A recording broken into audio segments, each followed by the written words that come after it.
دوستان عزیز، ممنون و خوش آمد عرض میکنم خدمت همگی. ممنونم که اومدید با یه برنامه دیگه شنبه ها.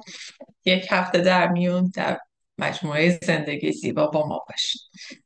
این گروه کوچیک ما با همکاری آقای قدسیان، با همکاری خانم پریوش حاتم، با همکاری خانم کاملیا تشکیل میشه. یک هفته در میون ما این برنامه ها رو داریم و برنامه ها موضوعاتش روانشناسی هستن و به هیچ وجه جمع متعلق به گروه یا جامعه کوچیکی یا بزرگی نیست. همه فارسی زبانان از سراسر دنیا با هر عقیده و نگرشی توی این برنامه میتونن شرکت کنن. بنابراین از عزیزانی که تو جمع هستن خواهش میکنم با احترام به دیدگاه های همدیگه صحبت کنیم.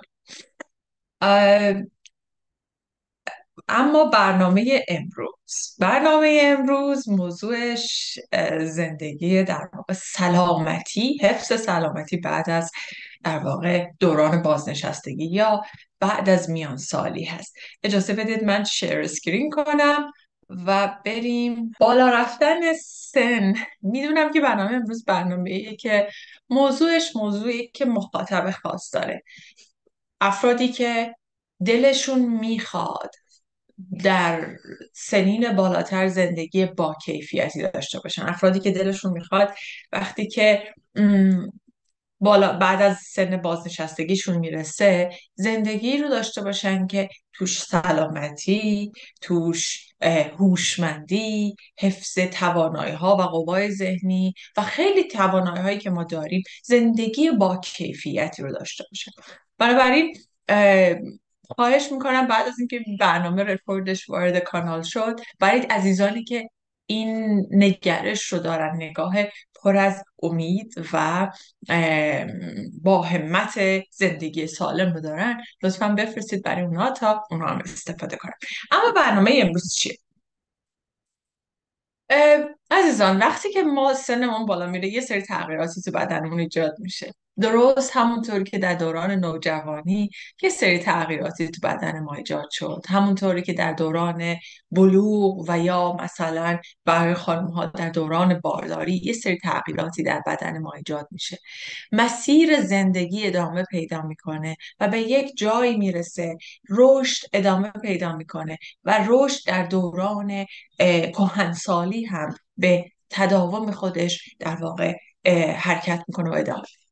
اما تغییراتی که ما تجربه میکنیم در بالاتر رفتن سنمون چیه؟ من سه دسته کلی رو اینجا خدمتتون عرض میکنم.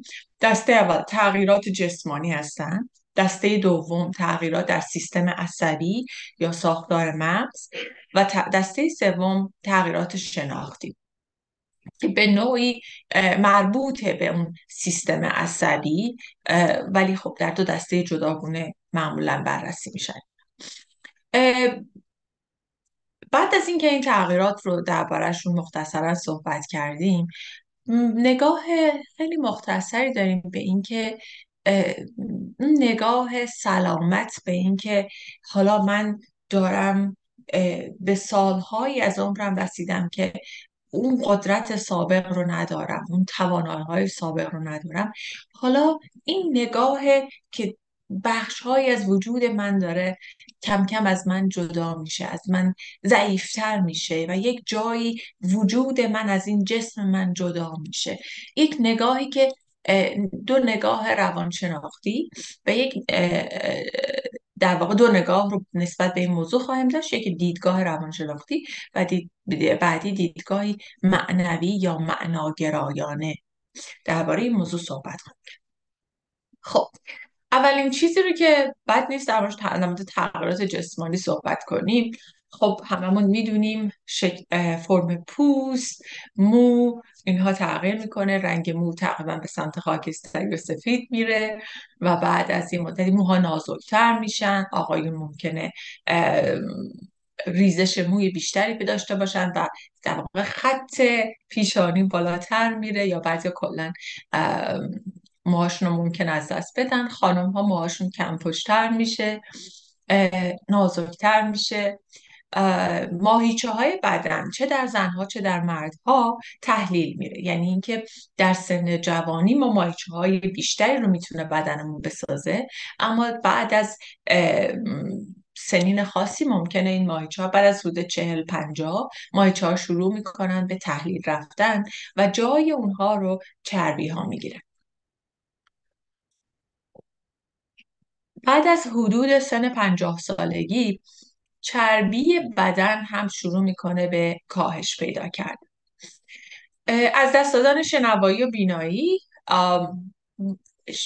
بینایی و شنوایی خیلی از جمله چیزایی هستند که از میان سالی شروع میکنیم به از دست دادنشون. یعنی حدود 40، حالا جلوتر یا عقبتر برای افراد مختلف، ما شروع میکنیم به از دست دادن بیناییمون و همینطور همزمان شنوایی ما هم شروع میکنه ضعیف شدن، ولی معمولا شنوایی رو متوجهش نمیشیم تا سنین بالاتر، حدود بعد از 60 ممکنه متوجه بشیم که شنوایی من ضعیف شد. از دست دادن شنوایی خیلی، هم بینایی هم شنوایی، ولی خب برای بینایی ما خیلی راحت عینک استفاده میکنیم، مشکلی نداریم باش. ولی برای از دست دادن شنوایی معمولا یک مقدار گارد میگیریم که نه، من نمیخوام از وسایل کمک شنوایی hearing aid یا سمک استفاده کنم، به دلیل اینکه حالا هر نگریشی که در جوامع مختلف وجود داره، در ایران، در خارج از ایران، نسبت به سمک. ولی تحقیقات نشون داده که از دست دادن درصد کمی از شنوایی حتی میتونه روی مهارت‌های کلامی افراد تأثیر بگذاره. وقتی من نمیتونم به خوبی بشنوم طرف مقابل چی میگه، متوجه نمیشم به خوبی طرف مقابل چی میگه، به سختی میتونم مکالمه برقرار کنم.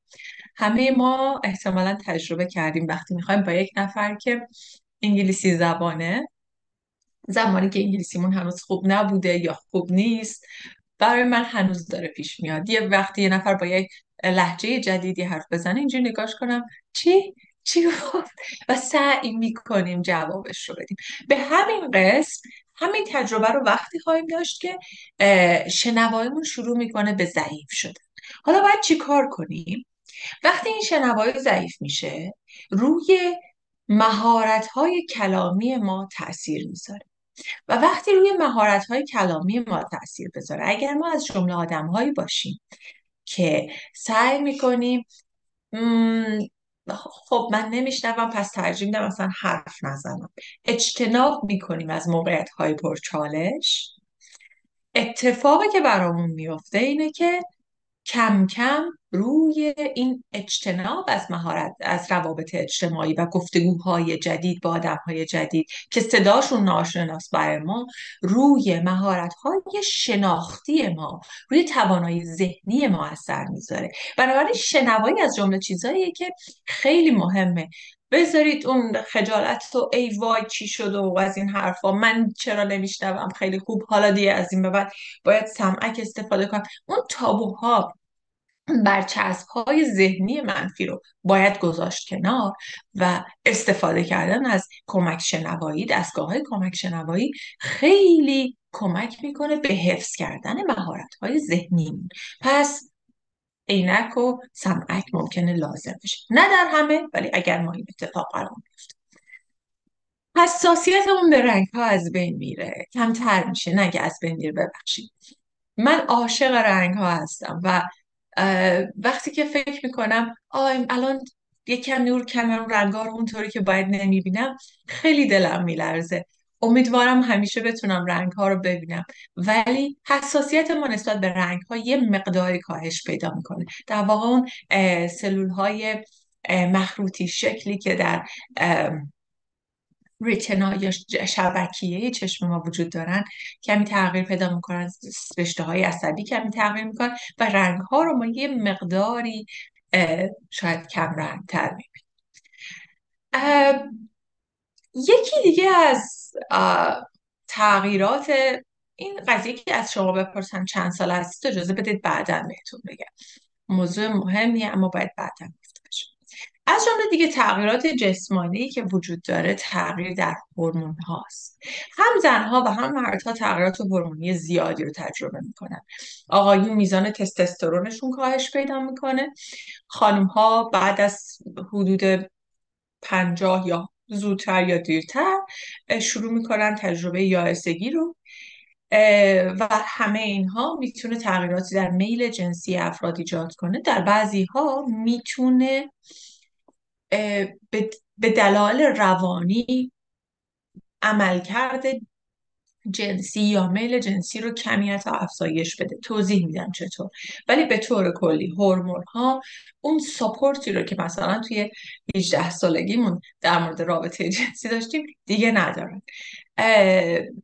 در خانم ها بعد از یائسگی خیلی مهمه که شروع کنن، یعنی از قبل باید کلسیوم مصرف میکردن ولی بعد از یائسگی بیشتر باید مراقب، چون تغییرات هورمونی، کاهش بعضی از هورمون‌های زنانه میتونه باعث پوکی استخوان بشه، میتونه باعث چروکتر شدن، خشکتر شدن پوست، از بین رفتن کلاژن بشه و خیلی چیزایی دیگه. و طبیعتا باروری در خانم‌ها متوقف میشه ولی آقایون همچنان قدرت باروری رو دارن. اما این تغییرات هورمونی آیا باعث تغییرات خلقی روانی هم در خانم‌ها و آقایون میشه؟ اجازه بدید اول در مورد خانم‌ها میگیم بعد در مورد آقایون. از جمله علائمی که در جسمانی که خانم‌ها تجربه میکنن در یائسگی، گرگرفتگی، تعریق شبانه و کمی تغییر خلق، و در بعضی از خانم‌ها تجربه افسردگی خفیف هم میتونه وجود داشته باشه. اما قبلنها تصور بر این بود که یائسگی معمولاً با بحران‌های روحی روانی همراه خواهد بود. الان ما میدونیم که این اتفاق اونقدر هم شایع نیست. یعنی خیلی خانم ها میتونن تجربه یائسگی رو داشته باشن اما اون بحران‌های روحی رو تجربه نکنن. در مورد آقایون هم همینطور. اونها ممکنه به دلایل فشارهای اجتماعی، به دلایل باورهای ذهنی خودشون مقداری احساس افسردگی، مقداری احساس گوشه‌گیری رو شروع کنن به تجربه کردن. تمام دلایل جسمانی رو اگر بگذاریم کنار، دلایل ذهنی و شناختی ما چی هستند توی این قضیه؟ ببینید، در جامعه ما جوانی و زیبایی در هر جامعه، چه در جوامع غربی چه در جامعه ایران یا افغانستان، جوانی و زیبایی، قدرت باروری یک امتیاز محسوب میشه و طبیعتاً از دست دادن چیزهای زیبایی که خداوند به ما داده، قرض داده، سخته وقتی ما میبینیم که من دیگه توانایی باروری ندارم. سخته که وقتی میبینم به عنوان یک مرد من دیگه اون توانایی جنسی رو که گذشته داشتم ندارم. و متاسفانه در جامعه خیلی ایران و توی کانادا من میبینم این خیلی شایع هست، توانایی جنسی، عملکرد جنسی آقایون توی ذهن خیلی از آقایون به اشتباه مساوی است با قدرت.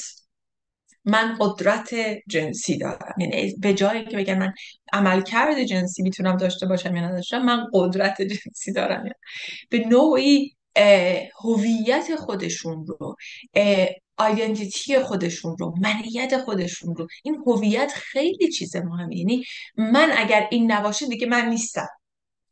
خیلیه. بعضی از آقایون هویت خودشون رو لینک میدن، ربط میدن به عملکرد جنسیشون و طبیعتا هورمونا میاد پایین، خب عملکرد جنسی هم تغییر میکنه. خیلی طبیعیه، بخشی از رشد ماست، نه بخشی از تحلیل. البته جسم داره تحلیل میکنه، پیدا میکنه، اما وجودی درون ما هست که اون در حال رشد کردنه و این اون نگاهی که اون در پایان بهش میپردازیم. به هر حال این تغییرات بخشی از وجود منه.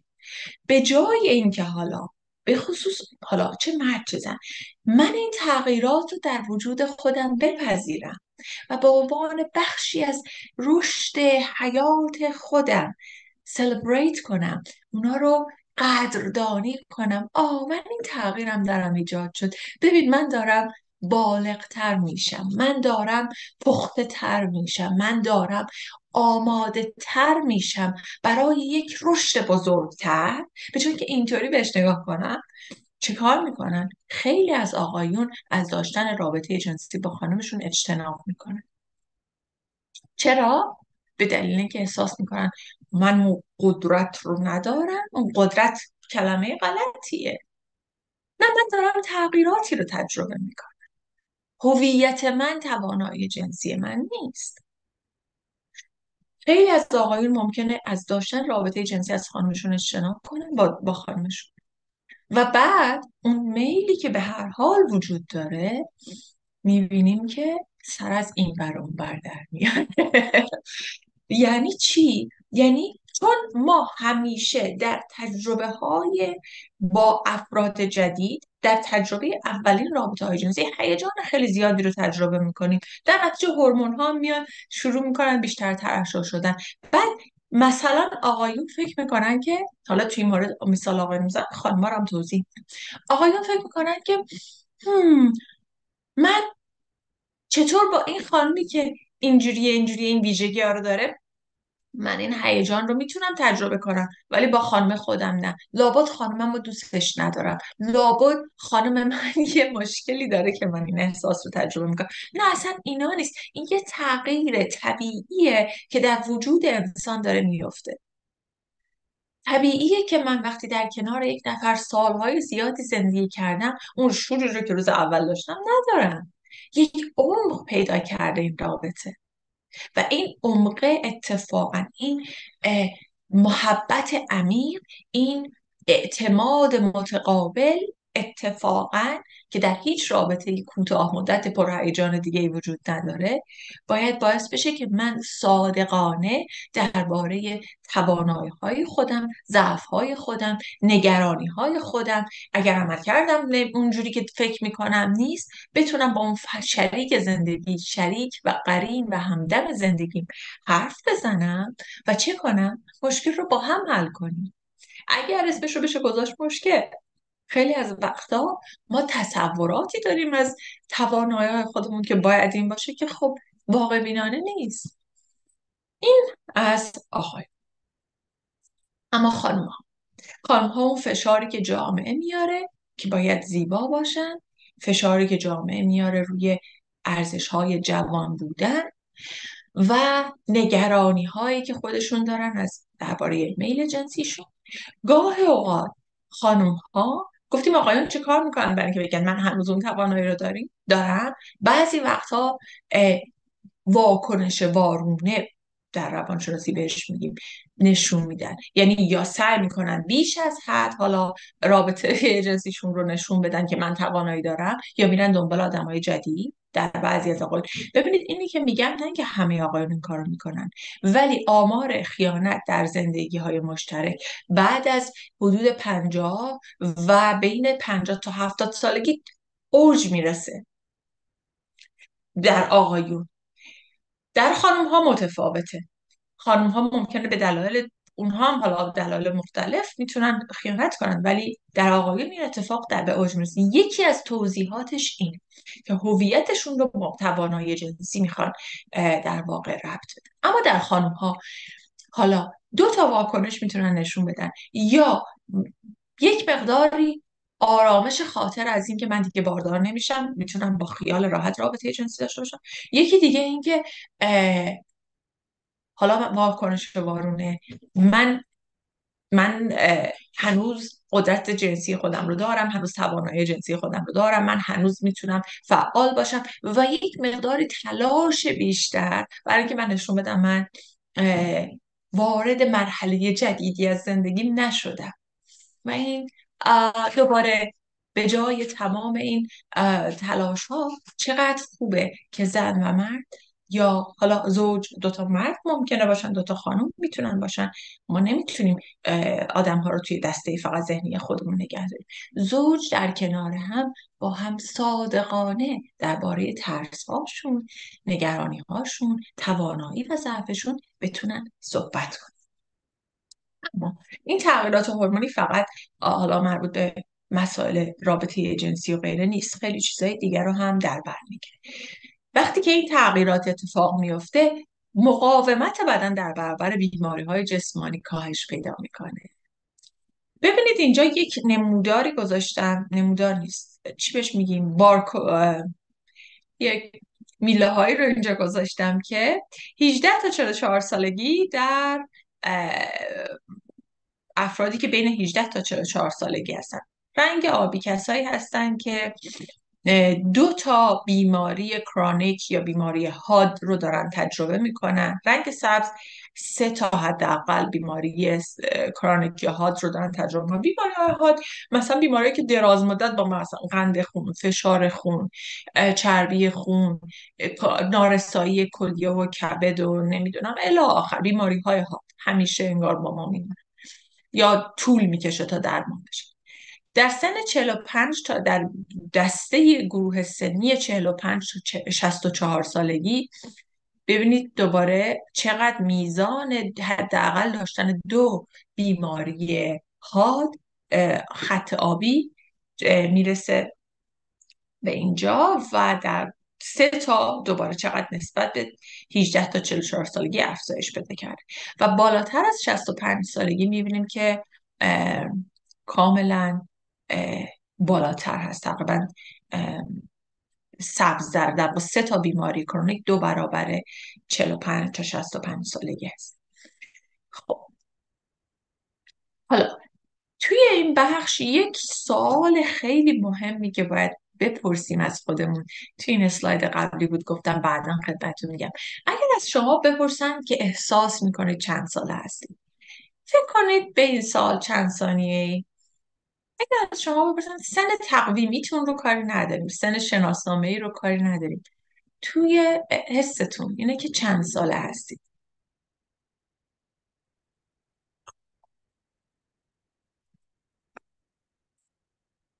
تحقیقات نشون داده که وقتی من احساس میکنم سنم جوانتر از سن تقویمی یا شناسنامه ایم هست، سلامت بیشتری رو هم تجربه میکنم. یعنی اون قضیه‌ای که اینجا گفتیم که هورمونا پایین میاد، ما بعضی وقتا واکنش وارونه میخوایم نشون بدیم، بیش از حد میخوایم نشون بدیم نه من هنوز قویم، هنوز میتونم این ورزش رو بکنم، بیش از حد میخوایم نشون بدیم ها. به جای اینها اون باور ذهنی ما که نه من واقعا احساس سلامت میکنم، آره یکم مثلا قلبم بی‌نظمی در ریتمش داره، مثلا آره من فشار خونم یکم بالاست ولی تحت کنترله و سن احساسی که دارم نسبت به خودم احساس خیلی 10 سال جوانتر احساس میکنم، 5 سال جوانتر احساس میکنم، هرچی اون احساسی که ما داریم در حفظ این سلامتی انگار تاثیر داره. ما نمیدونیم علت کدومه، معلول کدومه، ولی تحقیقات نشون داده که کسانی که احساس سلامتی احساس میکنن سنشون پایین تر از سن شناسنامه ایشونه، سلامتی بیشتری دارن. یعنی همبستگی وجود داشته بین این دوتا. اه، خب بریم جلوتر. امیدوارم که سوالات رو هم حالا بعدا وقت میذاریم دربارش صحبت کنیم. عوامل مؤثر، ببخشید، عوامل رفتاری مؤثر در سلامت در سالمندی. خب حالا ما میدونیم که این اتفاقات میفته، چه بخوایم چه نخوایم. باید چه کنیم که سلامت‌تر بتونیم دوران سالمندیمون رو بگذرونیم. تغذیه سالم، ورزش، سیگار نکشید، دریافت مراقبت‌های پزشکی منظم، اینا دیگه انقدر تکرار شده که واقعا نمیشه، نمیدونم، خیلی تکراری یعنی موضوعات، ولی با وجودی که بارها بارها میشنویم چقدر واقعا بهش عمل میکنیم. من خودم شخصا شاید یکی از دلایلی که این موضوع رو انتخاب کردم این بود که دارم میبینم که یکی یکی این تیکه از بدنم شروع کرد به ضعیفتر شدن، اما اون بخش داره الان دیگه کار نمیکنه و بهش میگم بای بای خدافظ. یکی یکی داریم اینا رو از دست میدیم و میدونم باید ورزش کنم، ولی چه واقعا چه کار میکنم چقدر. به خصوص اگر ما سر کار نمیریم، به خصوص اگر وقت آزاد بیشتری داریم، بازنشسته شدیم، چقدر از اوقات وقتمون رو صرف این میکنیم که بشینیم جلوی تلویزیون یا کارهای روزمره رو انجام بدیم، چقدر وقتمون رو صرف واقعا فعالیت سودمند میکنیم، فعالیت سودمند بدنی، ورزش منظورم. بنابراین خواهش میکنم اگر میتونید حتما فعالیت ها رو داشته باشید. یک لینک ویدئویی بسیار جالبی رو خانم دکتر بساری توی کانالشون گذاشتن که اون رو در مورد اسکواش، ورزش اسکواشه که کنار دیوار شما خم میشید و سرتون رو بالا میارید و اون چقدر میتونه کمک کنه به حفظ فرآیندهای ذهنی و شناختی ما و پیشگیری از آلزایمر. خلاصه ورزش کردن خیلی مهمه، پیشنهاد میکنم اون لینک رو برید نگاه کنید. اما بخش جسمانیش رو بذاریم شاید دکتر بستاری در یک برنامه دیگه مفصل درباره‌اش صحبت کنن. بذارید ما بریم به بخش روانیش. عوامل روانی خیلی زیادی در حفظ سلامت ما در سالمندی تاثیر داره، یعنی از بعد از میان سال. اول از همه که ما آرامش داشته باشیم، یعنی همیشه این رو میدونیم که استرس های کرونیک یا استرس ها و فشارهای روانی زیاد همیشه روی سلامت جسمانی ما و سلامت روانمون تاثیر منفی میذارن. استرس میاد اون ور فشار خون میاد، استرس میاد اون ور چربی خون میره بالا، استرس و فشار روانی میاد خطر حمله های قلبی بالا میره، خطر سکته مغزی بالا میره. بنابراین اولین و مهمترین چیزی که خیلی مهمه بهش بپردازیم اینه که من چطور سلامت و آرامش روانی خودم رو حفظ کنم. حالا سخته، سخته وقتی من میبینم بچم رفته ازدواج کرده یه کشوره، اون یکی پیشمه محلم نمیذاره، خواهرم 6 ماه نمیدونم با من حرف نزده، این یکی برادرم نمیدونم فوت کرده. ببینید زندگی پر از استرس های مختلفه. همسرم یکی از عوامل بسیار فشارزا، استرس آور روی سالمندان همسر بیماره و از اون بدتر همسری که حالا از بیماری عادی بگذاریم، همسری که دچار آلزایمر شده.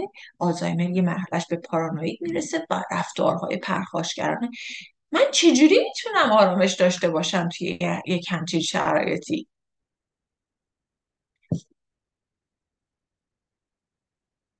واقعیت اینه که باید بعضی وقتها واقعیت رو پذیرفت.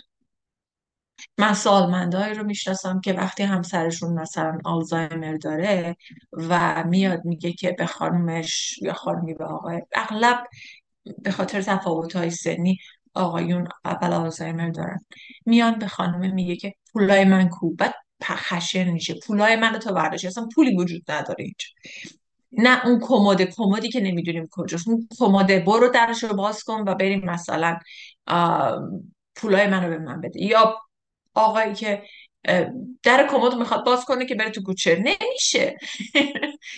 بعد این خانم هی توضیح میده که این کمد این در کوچه نیست، یا این پولی تو به من ندادی و اون آقای هی عصبانی تر میشه.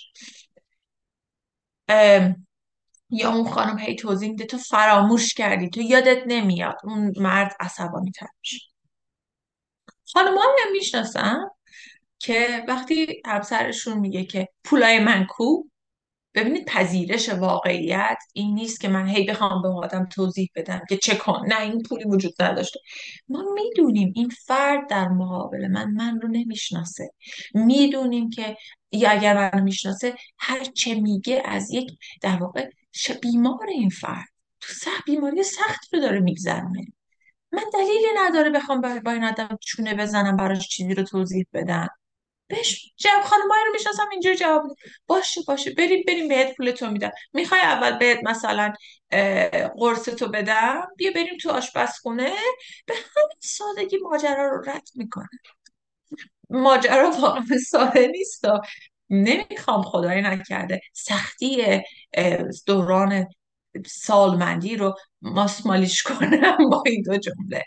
ولی مدل واکنش ما دو تا میتونه باشه: نمیپذیرم واقعیت رو، هی چانه میزنم و هی میخوام توضیح بدم برای اون آدم، یا مثلا ضعف جسمانی خودم رو، عملی رو که باید داشته باشم، عمل جراحی، یا مثلا بخشی از بدن که دیگه میدونم کار نمیکنه برای من، گوشی که نمیشنوه، هی چونه میزنم نه من سمک نمیخوام استفاده کنم.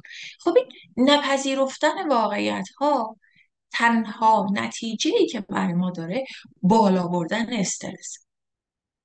زمانی که من نگاه صلح‌آمیزی به وجود جسمانی خودم داشته باشم و به زندگی خودم داشته باشم، به جای تلاش میکنم برای حفظ سلامتم، ولی به جای چانه زنی میپذیرم واقعیت ها رو و به عنوان بخشی از رشد و بلوغ وجود خودم بهش نگاه میکنم. به عنوان تجربه‌ای که من حتی میتونم از بیرون بهش نگاه کنم، به خودم از بیرون نگاه میکنم، خاطراتم رو، که بود، چه کسی بودم و الان چه کسی هستم و به کجا میخوام برم. لزومی نداره من باورهای دینی داشته باشم، ولی میتونم این نگاه داشته باشم. به هر حال، پس یکی از عوامل بسیار مؤثر در کاهش استرس ها پذیرفتن واقعیت. واقعیت همیشه اونی که ما میخوایم نیست دیگه.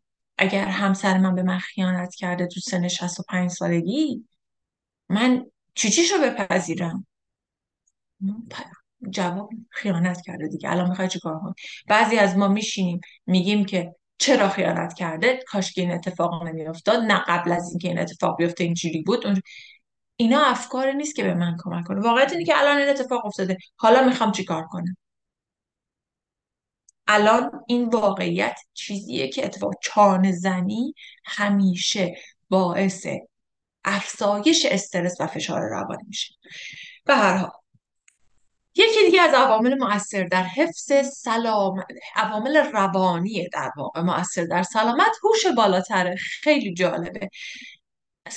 افرادی که باهوشتر هستن وقتی که به سنین بالاتر میرسن سلامت‌ترن. به نظر میرسه که افرادی که باهوشتر هستن افرادی هستن که اساسا ژنتیک سالمتری دارن، اساسا ساختار بدنی نظم بیشتری داشته، این توانایی بیشتری داشته، توانایی های جسمانیشون و سلامت جسمانیشون هم بیشتر حفظ میشه. نفس باهوش بودن خودش ربط داره با سلامت جسمانی، چه در سالمندی چه در جوانی.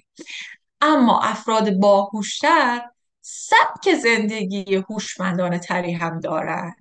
یعنی چیکار میکنن؟ یعنی افراد باهوش نمیشینن از صبح تا شب کتاب بخونن، افراد باهوش میرن ورزش هم میکنن. افراد باهوش در کنار هوش بالاشون میدونن که چه غذاهای سلامته چه غذاهای سلامت نیست. اگر بیمار میشن منفعلانه برخورد نمیکنن، خودشون میرن تحقیق میکنن، مطالعه میکنن، راه حل پیدا میکنن. افراد باهوش خودشون رو به خوبی با محیطشون انطباق میدن، افراد باهوش به خوبی روی محیطشون تأثیر میذارن. هر دو هم میتونن تأثیر بذارن رو محیطشون بیش از بقیه، هم به خوبی خودشون رو انطباق میدن. خب این سلامت روانی میاره و در پیش سلامت جسمانی. تیپ های شخصیتی، اگر یادتون باشه در 5 تیپ شخصیتی برنامه بود، 5 تیپ شخصیتی که همه زندگی ما رو رقم میزنه. ما گفتیم که یه تیپ های شخصیتی هستن مثل کسایی که محتاط و با وجدان ترجمه شده به تیپ شخصیتی با وجدان. و تیپ شخصیتی با وجدان چیکار میکنه؟ نه اینکه وجدان اخلاقی نیست، خیلی قانونمند و قاعده‌منده. کسی که قاعده‌منده سر ساعت بیدار میشه، سر ساعت صبحانه و نهار و شامش رو میخوره، به موقع میخوابه، برنامه ها و وظایفش رو به خوبی انجام میده. این آدم سالم تره تا آدمی که زندگیش حالا هر چی دلم خواست، هر کاری هر وقت خواستم کردم. تیپ شخصیتی که میل به دانستن بیشتر داشت، تیپ شخصیتی openness to experience، باز بودن به تجربه ها، هم اونها هم به نظر میاد که یعنی همبستگی پیدا کردن، اونها هم طول عمر بیشتری دارن و سلامت. خوشبینی و داشتن احساسات مثبت. اونجا خدمتتون عرض کردم وقتی از شما میپرسن حس میکنین چند ساله ای، حس من روی سلامت من تاثیر میذاره. اینکه من دچار بیماری شدم، سرطان گرفتم، الان سرطان جوون مسن همه ممکنه بگیریم، ولی من الان سرطان گرفتم، نگاه هم مثبت‌تره یا منفی‌تره؟ این تحقیق شده نشون داده که افرادی که نگاه مثبت‌تری دارن کلا سلامت جسمانی بیشتری دارن و در نهایت عزت نفس بالاتر. یادتون میاد اول برنامه، یعنی اواسط، عرض کردم خدمتتون که وقتی مثلا من میبینم عملکرد جنسی من شبیه 20 سالگی نیست، به جای اینکه واکنش وارو نشون بدم، عزت نفسم پایین بیاد و بگم آخ من الان دیگه اون توانایی ها رو ندارم. اگر عزت نفس بالاتری داشته باشم، نگاه هم به زندگی اینه که من خوبم، من نیازی ندارم به این، من نیازی ندارم به خیلی از چیزهای دور و برم برای که نشون بدم خوبم. خوب بودن یک معنای جدید باید پیدا کنه، عمیق‌تر از مثلا رنگ چشم و نمیدونم مدل چشم و ابرو و اندازه لب و بینی و شفافیت پوست باید باشه. خوب بودن همه اینا مهمه ها، ما دوستشون داریم، همشون رو قدردانیم بابتشون. حتی واقعا من میگم ما بابت زیبایی که خداوند بهمون داده باید بشینیم و شکر کنیم. هممون زیبا خلق شدیم، ولی وقتی هم که رو به این جسمه رو به تحلیل میره، اون رو هم باید شکر کنیم. چطوری؟ حالا بهش میرسیم. خب، تغییرات در سیستم عصبی. اجازه بدید من ساعت رو چک کنم. بعد از سن 60 سالگی، بعد از 60 سالگی یه اتفاق خیلی جالبی در مغز ما میفته که در از بعد از 2 سالگی هم، توی سن 1.5 تا 2 سالگی هم این اتفاق در مغز ما میفته. اول نوزادان رو میگم، کودکان رو میگم، بعد میرم سراغ از سن بالاتر. در کودکان از 1.5 تا 2 سالگی بخش خیلی زیادی از کانکشن ها یا سیناپس های مغزیشون از بین میره. نوزادا وقتی به دنیا میان، بین نورون های عصبی، یعنی تک تک سلول هایی که در سیستم عصبی نوزادان وجود داره، شروع میکنن به فرستادن سیگنال و کم کم اینا به هم وصل میشن و یه شبکه بزرگ و پیچیده ای از تمام این اتصالات عصبی ایجاد میشه، خیلی در هم تنیده، مثل یه جنگل تو هم رفته. بعد حدود 1.5 2 سالگی که میشه، این جنگل در هم تنیده شروع میشه به هرس شدن.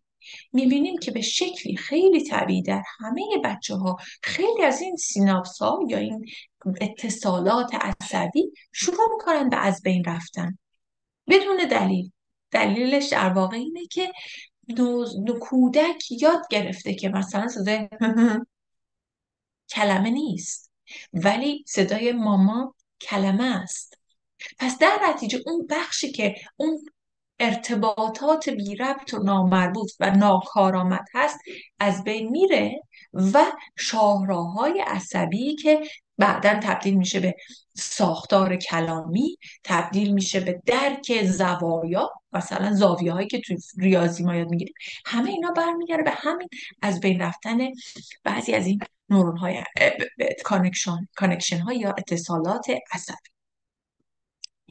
در سن بالای 60 سالگی به نوعی همین اتفاق در مغز میفته، اما کارکردش و دلیلش هنوز برای ما مشخص نیست.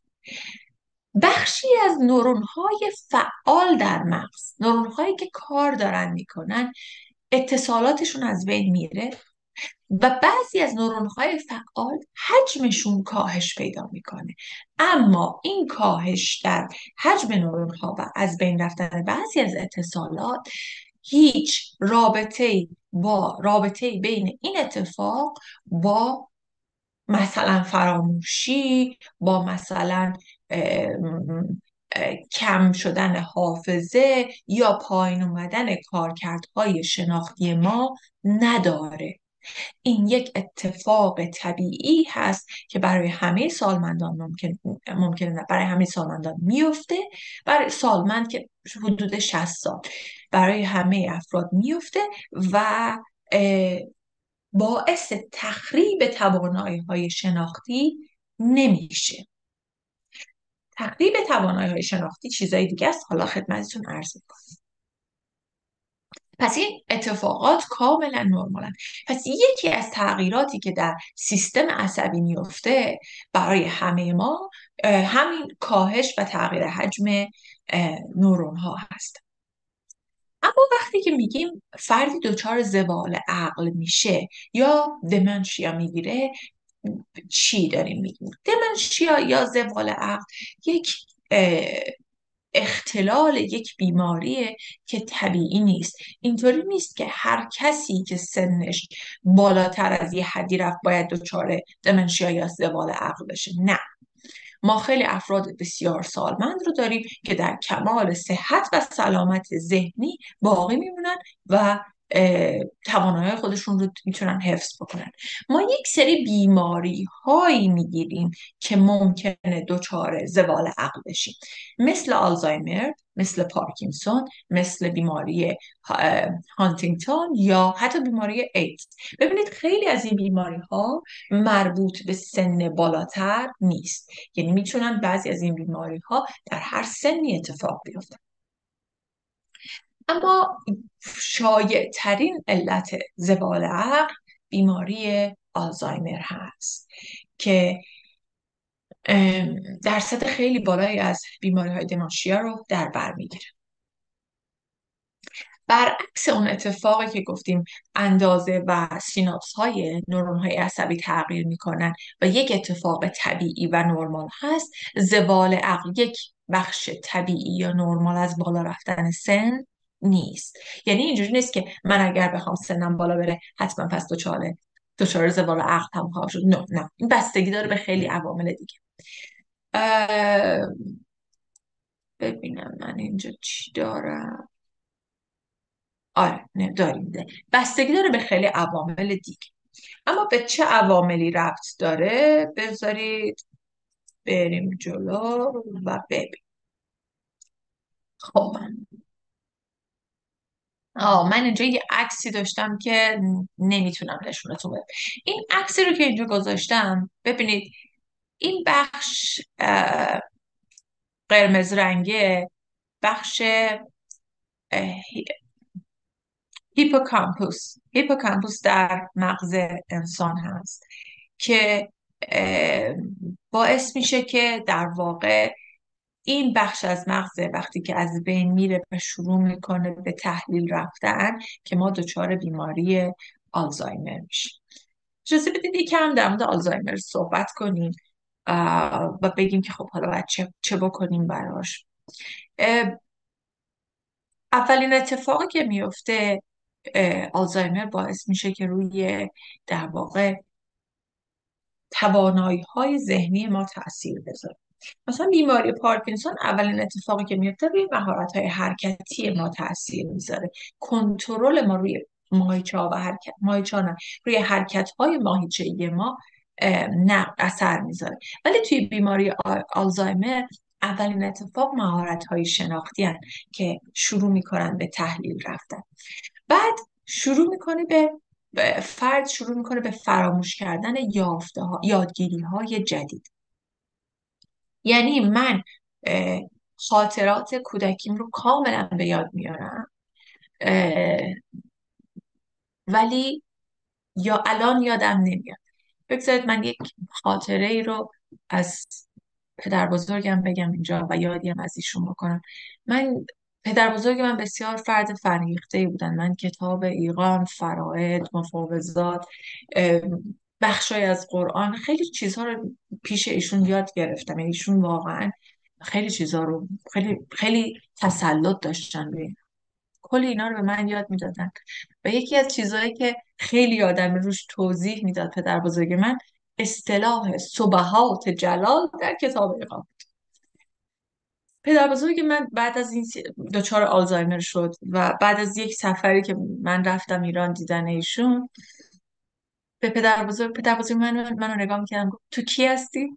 من توضیح میدادم من شیدا هستم، نوه شما هستم. همینطور توضیح میدادم. دوباره 5 دقیقه بعد، تو کی هستی؟ اینجا چی کار میکنی؟ و کمی هم ترسیده بود از اینکه من کیم، غریبه ای که اونجا. و شاید 1 ساعت من هی تکرار کردم و پدر بزرگ فراموش میکرد. بعد من به پدر بزرگ گفتم اه، بابا بزرگ، سبحات جلال یعنی چی؟ بعد یک مرتبه انگار همون پدر بزرگ 20 سال پیش من یک مرتبه چشماش برق زد و شروع کرد به توضیح دادن با همون فصاحت و بلاغت و تونی که بالا و پایین میبرد و درباره سبحات جلال توضیح دادن و مصادیقش رو گفت. و همه اطرافیانی که خب میدونستن پدر بزرگ خیلی چیزها رو فراموش کرد تعجب میکردن. موضوع اینه که فرد در آلزایمر خاطرات گذشته، یاد گرفته های گذشتهش رو در مرحله اولش هنوز داره، ولی یادگیری جدید نمیتونه داشته باشه. آنچه الان اتفاق میفته رو نمیتونه در واقع خاطرات حافظه کوتاه مدت و حافظه کاری دچار اختلال میشه. یک مقداری که بگذره زمان از بیماری آلزایمر، فرد دچار بیقراری میشه. مثال هایی رو که عرض کردم خدمتتون، میخواد بره از خونه بیرون، میخواد در کمد رو باز کنه، بره مثلا اون گنجینه ای رو که قایم کرده بود پیدا کنه و دچار اینا دیگه میشه هذیان ها و توهمات. و بعد از اون یک مقدار افکار پارانوید اضافه میشه، مثل اینکه تو کی هستی، تو اومدی تو خونه من چی کار بکنی، این غریبه ها مثلا. و حتی یه مقدار پرخاشگری که خب در نهایت خیلی اینا رو میتونه برای اطرافیانی که دارن از فردی که آلزایمر دارن مراقبت میکنن خیلی زندگی رو سخت کنه. و در نهایت ببینید برعکس پارکینسون بعدن شروع میکنه توانایی های جسمانیش رو، حرکتیش رو از دست دادن و فرد تحلیل. علل بیماری آلزایمر بیشترین چیزی رو که میگن عوامل ژنتیک. یعنی خیلی اینطوری نیست که من بگم من علت اینکه آلزایمر گرفتم اینه که باید یه کار دیگه میکردم. نه، ژنتیک. احتمال اینکه بنده هم آلزایمر بگیرم هست چون پدر بزرگی نداشت و الی آخر.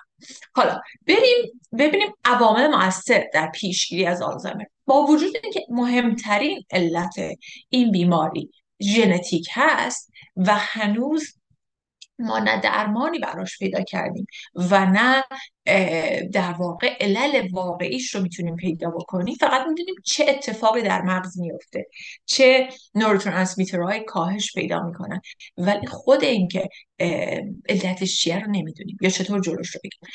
اما دیدیم که افرادی که ورزش منظم میکنن، دوباره برگشتیم سر خونه اول، احتمال ابتلا در آلزایمر در اونها کمتره. یعنی اگه ما 100 سالمند داریم که همیشه مرتب ورزش دارن میکنن و 100 سالمند داریم که ورزش نمیکنن یا منظم نیست ورزششون، بین 100 سالمندی که ورزش نمیکنن درصد بیشتری آلزایمر دارن تا اون 100 تایی که مرتب ورزش کردن.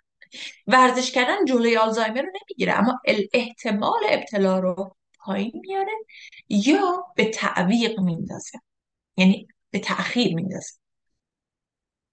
کسایی که سلامت قلبی عروقی بیشتری دارن، خیلی عجیب و جالبه که در واقع احتمال ابتلا به آلزایمر درشون پایین تره.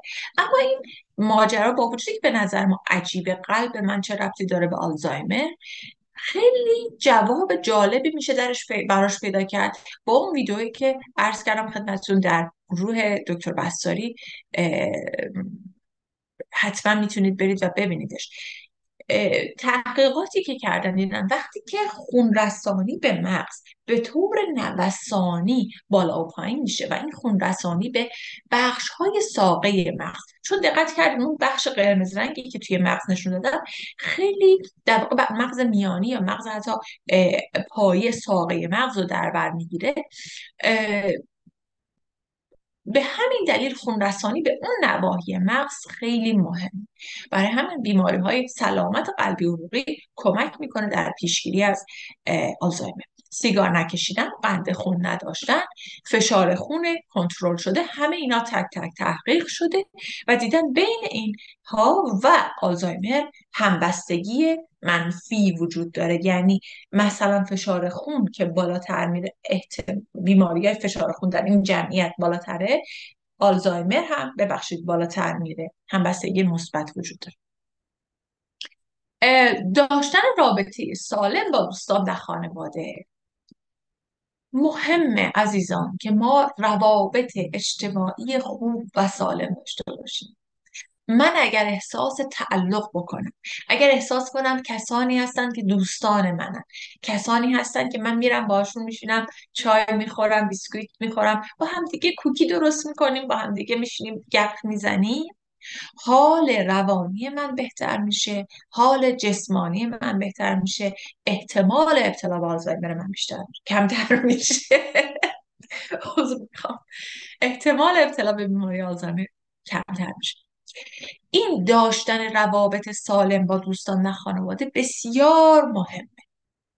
من خیلی سالمندان رو میشناسم که به دلیل مثلا حالا اینکه بچه ها دنیایی رو دارن که بچه ها هر کدوم یه گوشه ای دارن، سالمندایی رو میشناسم که در سنین بالا از همسرشون جدا میشه، سالمندایی رو میشناسیم که در سنین بالا بچه هاشون بیمهری میکنن، کسایی رو میشناسیم که در سن بالا بچه هاشون انقدر دغدغه های زندگی دارن که وقت نمیکنن، یا از اون بدتر سالمندانی رو داریم که در سن بالا خودشون واقعا نیاز دارن به آرامش، بچه ها رو دارن که بیمارن. حالا من با همه اینا چی کار کنم؟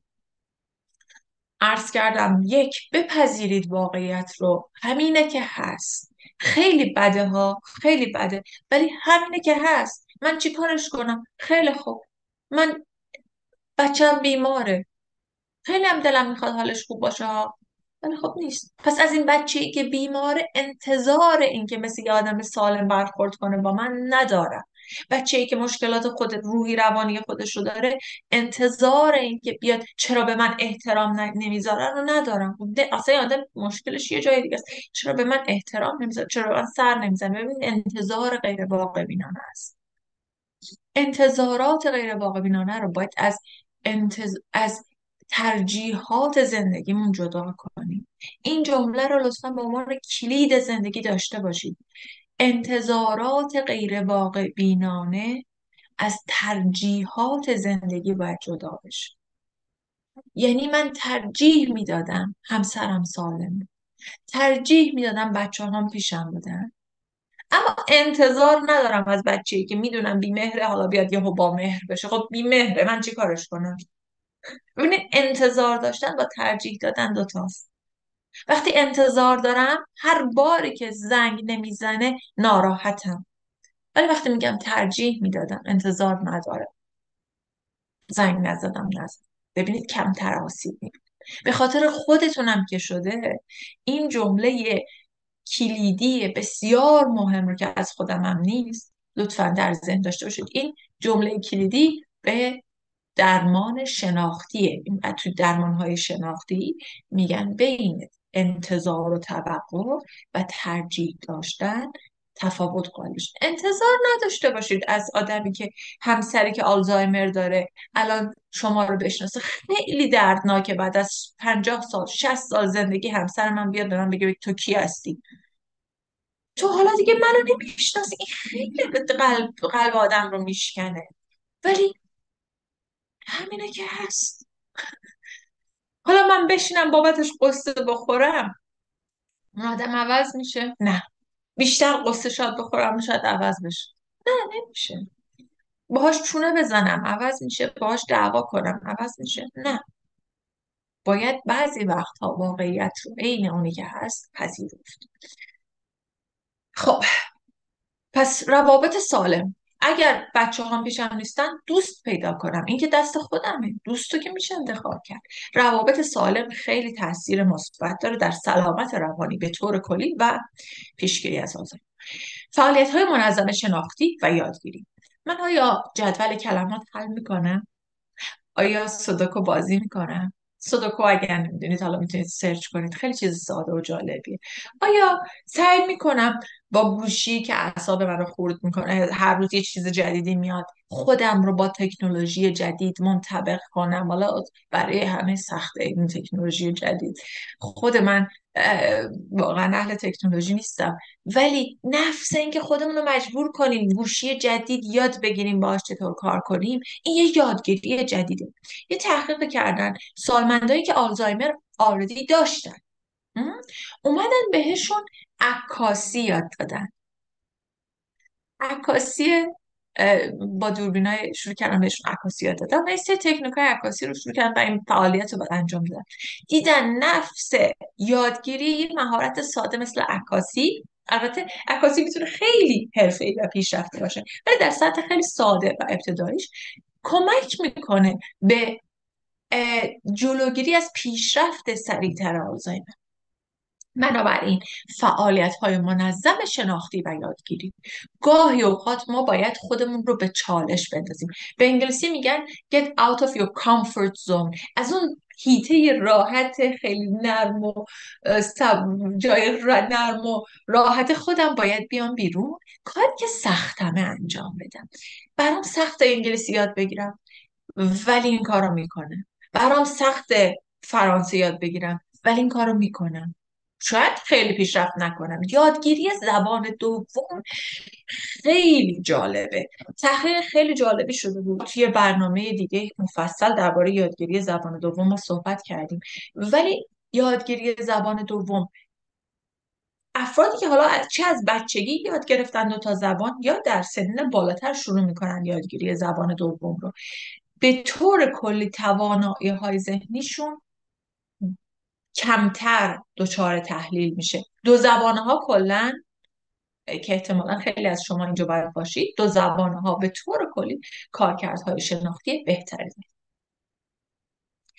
خب، حالا بریم یه چند تا اسلاید دیگه. تغییرات شناختی که اتفاق میفته و بعد از اون دیگه من خیلی مزاحمتون نمیشم، استراحت میکنیم و میرسیم به بخش سوال جواب. تا حدی ضعیف شدن حافظه نشونه آلزایمر نیست. تا یه ذره ما 4 تا کلمه رو با هم قاطی کردیم به این معنی نیست که آلزایمر داریم میگیریم. هیچی اتفاقی نیفتاده، فقط من یک مقداری حافظم ضعیفتر شده. این کاملا طبیعیه. کاهش سرعت در کارکردهای شناختی. یکی دیگه از اتفاقات خیلی جالبی که میفته، احتمالا اگر حدود 40 سال باشید همین الان هم متوجه شدید، اینه که توانایی های شناختی ما سرعتش پایین میاد. یعنی مثلا اگه ما با یه بچه 20 ساله، بچه نیستن ولی خب حدود 20 25 30 ساله بخوایم هر دو بشینیم و مثلا فکر کنیم که اگر نمیدونم هر چیزی، مثلا یه معمای ذهنی رو بخوایم حل کنیم، معمایی که نیاز داره یه مسئله ریاضی رو حل کنیم تو ذهنمون، احتمالا کسی که هر دو تمرین مساوی داشته باشیم، خب کسی که جوانتر هست سریعتر اینطوری حلش میکنه، ولی کسی که سنش بالاتره نیاز داره به اینکه زمان بیشتری رو بگیره و فکر کنه. خیلی جالبه که این رو بدونید اگر ما در تست های هوش معمولا مثلا تست هوش وکسلر که خیلی تست اه، اینترنشنالی هست، جهان شمول، تو ایران استفاده میشه، استاندارد شده است، هم برای بچه ها داریم هم برای بزرگسالان. بعضی از این تست های بخش های مختلف داره این تست. بعضی از بخش های این تست مشکل، یعنی معیار زمانی نداره. یه سوالی میپرسن، فرد باید جواب بده، یا یه معمایی رو باید حل کنه، یا یه مازی رو، یه کارهایی رو باید انجام. بعضی از این تستا محدودیت زمانی داره، یعنی ضریب هوشی رو بر اساس اینکه چند ثانیه طول کشید که این کودک یا این فرد بزرگسال این معما رو حل بکنه اه، محاسبه میکنه. اومدن یه کار خیلی جالب کردن، گفتن که اگر ما محدودیت دیدیم که با بالا رفتن سن یک مقداری توانایی های ذهنی، هوشی، شناختی ما کاهش پیدا میکنه. اومدن گفتن اگر فاکتور زمان رو از تست های هوش برداریم، فاکتور زمان وجود داره ها، ولی برای اون آزمایششون بیایم این رو برداریم و بعد بزرگسالان رو و سالمندان رو با افراد جوان مقایسه بکنیم، آیا تفاوت کارکرد هوشی میبینیم درشون یا نه؟ نتیجه این بود نه، هیچ تفاوتی وجود نداره. و این خیلی به نظر من امید بخشه برای مثلا شخص من که نه، ممکنه من الان آرومتر حرکت میکنم، ذهنی و جسمی. ممکنه من الان زمان بیشتری لازم دارم که کل قضایا رو کنار هم بگذارم، ولی توانایی هوشی ما میتونه ثابت بمونه اگر روشون کار کنیم. به هر حال، پس یکی دیگهش کاهش سرعت. این نموداری هم که میبینید نشون میده که مثلا اینجا 20 ساله هستن، خیلی ریزه نمیدونم چرا، و اینجا بالای 80 ساله، 85 مثلا باشه، که میبینید همینطوری کاهش پیدا میکنه. دو تا نقطه هست، یکی 40 سالگی شروع میکنه به کاهش پیدا کردن و یکی حدود 70 و چند سالگی، مثلا 5 سالگی. در این دو نقطه میبینیم که کاهش بیشتر خودش رو داره نشون میده. خب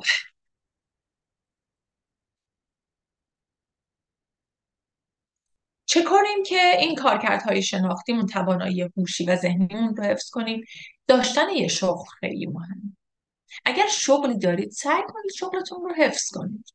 اگر دوست دارید بازنشسته بشید، فعالیت های داوطلبانه، فعالیت هایی که کارکرد ذهنی رو میطلبه رو انجام بدید. بی کار نداشتن میتونه اثرات خیلی خوبی نداشته باشه روی کارکردهای شناختی ما.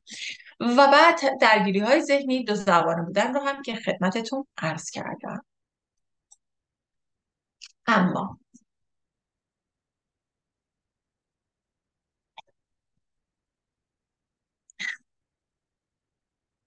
اما ببخشید، مشکلات دوران سالمندی، از تمام این تغییرات روانی و جسمانی و آلزایمر و غیره که بگذاریم به یک طرف، یه بخش خیلی مهمی تغییراتی هست، مشکلاتی هست که سالمند باهاش دست به گریبانه.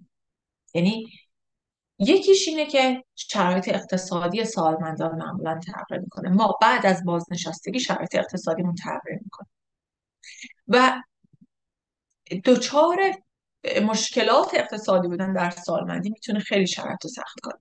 خیلی از ما بیشترین دغدغه‌مون برای دوران سالمندیمون، بیش از این که این باشه که یه بخشش اینه که من چطور سلامت جسمیم رو حفظ کنم، چطور توانایی‌های ذهنیم رو حفظ کنم، یه بخش دیگهش دغدغه ذهنی ما، نگرانی ما اینه که من نکنه تنها بشم، نکنه فقیر بشم و نتونم از پس مسائل اقتصادی خودم بر بیام، نکنه بیمار بشم و تو بستر بیفتم، کی اون وقت از من مراقبت میکنه، کجا زندگی کنم.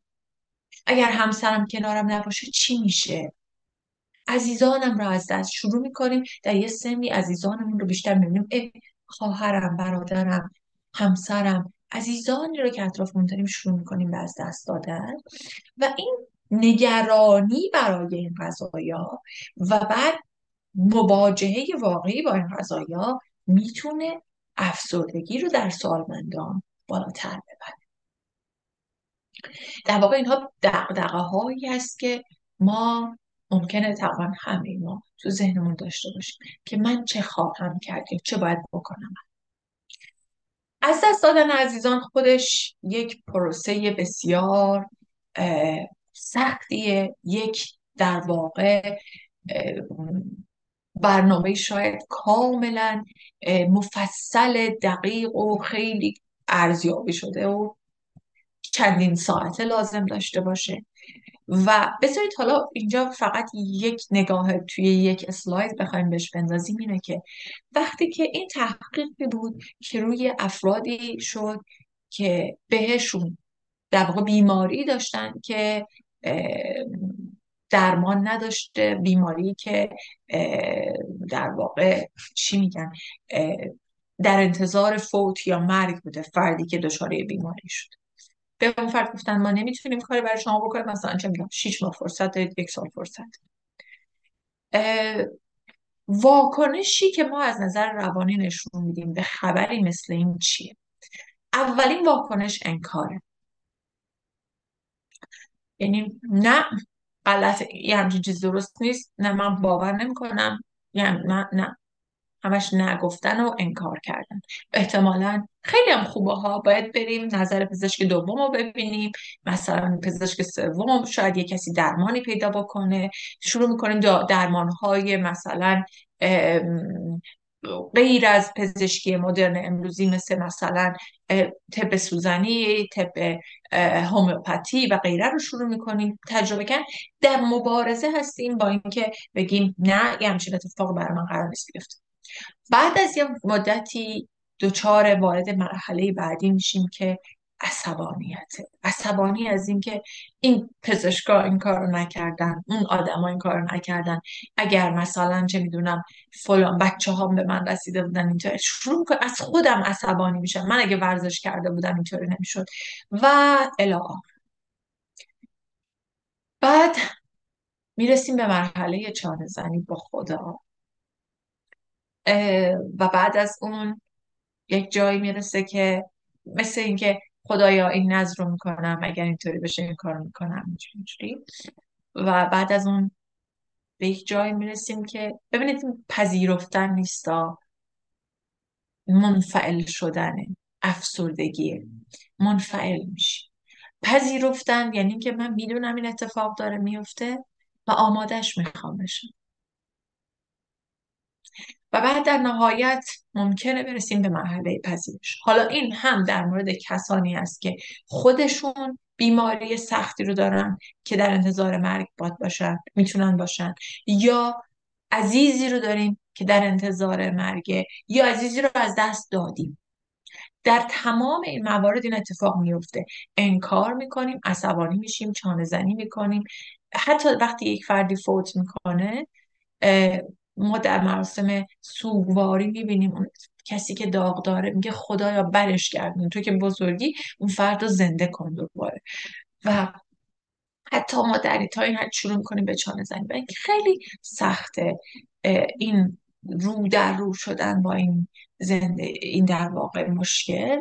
اما یکی از چیزهایی رو که من اینجا قویاً توصیه میکنم، اگر که در شرایط این چنینی هستید، خانم نورا حجازی یک گروهی دارن به نام اینر هارمونی. من لینک گروه و اطلاعات اونجا رو میذارم براتون. و اتفاقا یک کارگاه چندین روزه رو، چندین ساعته رو، خیلی طولانی رو و به طور مفصل روی موضوع سوگواری یا فوت برای فوت دیگران یا حتی حال خودمون دارن. این برنامه رو به نظر میرسه که جامعه سالمند ما ساپورت های اجتماعی به اندازه کافی ندارن برای اینکه روبرو بشن با دردهایی مثل فوت یه عزیز یا انتظار برای فوت خودم. من وقتی که سالمندم، ببین مهاجر جدید میاد تا 1 سال م، داره دولت مثلا محافظت میکنه ازشون. توی مثلا یک کشور مثل کانادا، توی آمریکا 6 ماه داره همینطور بهشون میرسه، سرویس میدیم، همه چیز. سالمندای ما اون سرویس هایی رو که باید نمیگیرن.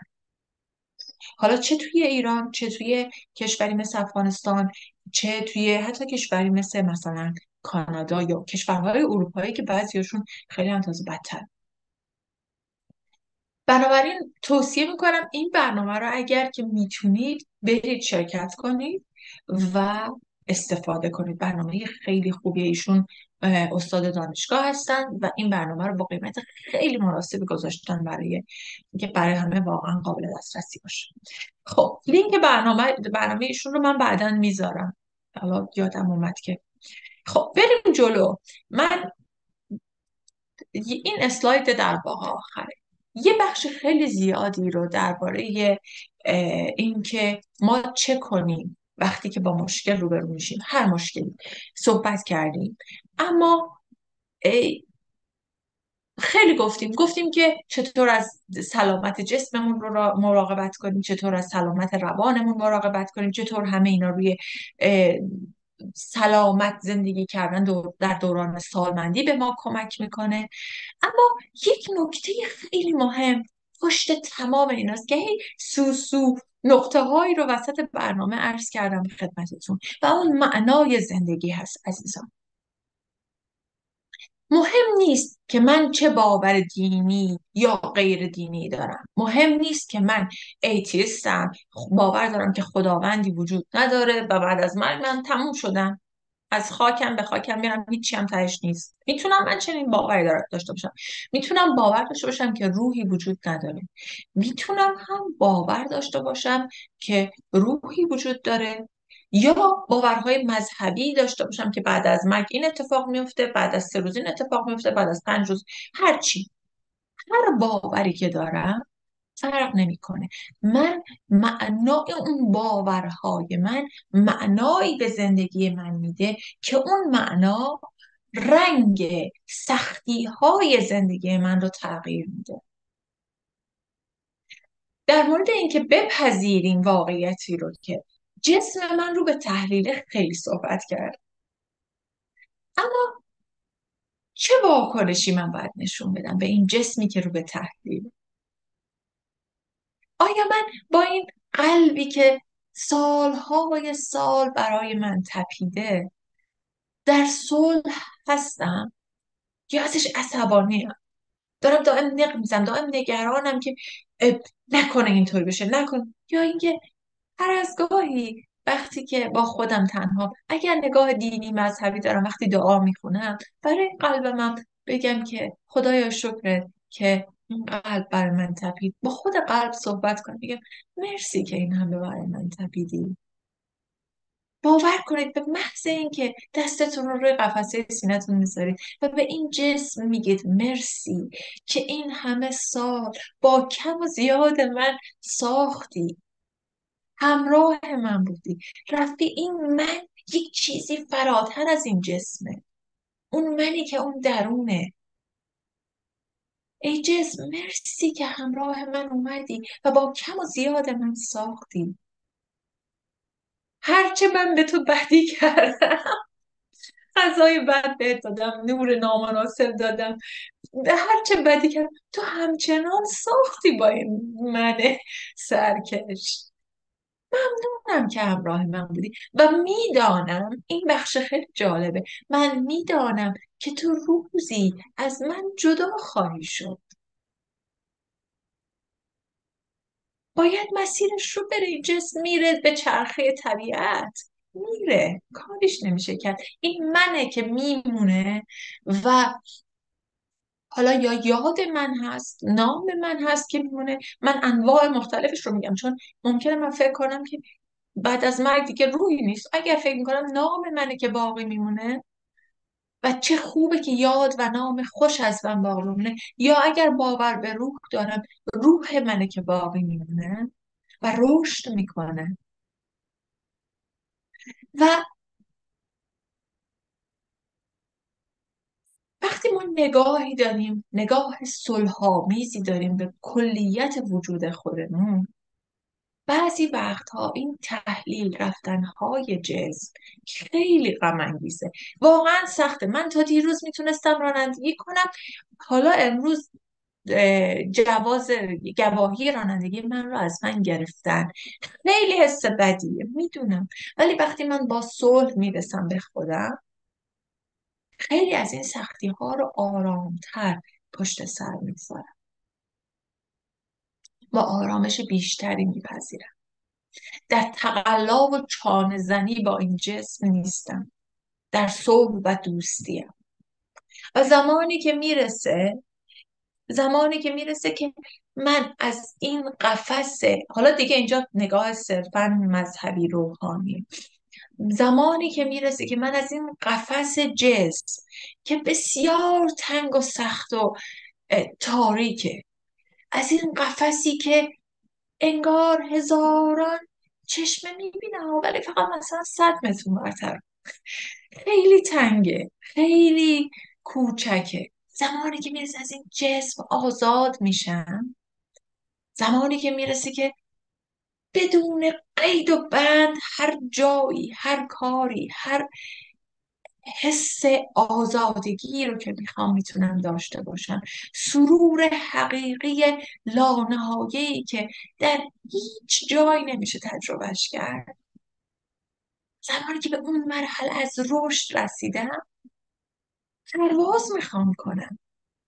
معلومه که میخوام از این جسم تنگ تاریکی که هی یه جایش درد میگیره بپرم برم بیرون. مرسی جسم خوب، نمیخوام بگم جسم بدی بوده، محملی بوده، گهواره‌ای بوده، چی میگیم بهش، کالسکه‌ای بوده که منو تا یه جایی رسونده، ولی همیشه نمیتونه همراه من باشه.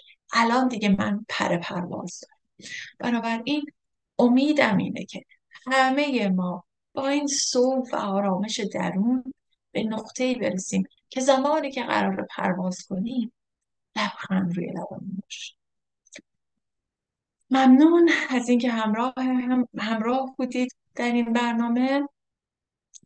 اجازه بدید چند دقیقه استراحت کنیم و من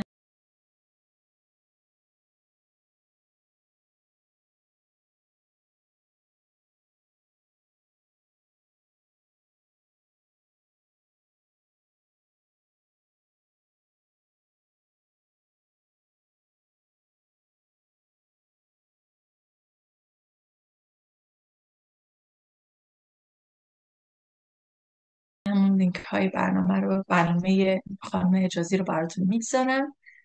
قویا توصیه میکنم تو کارگاه ایشون ثبت نام کنید. و بعد برای سوال و جواب برمیگردیم خدمتتون.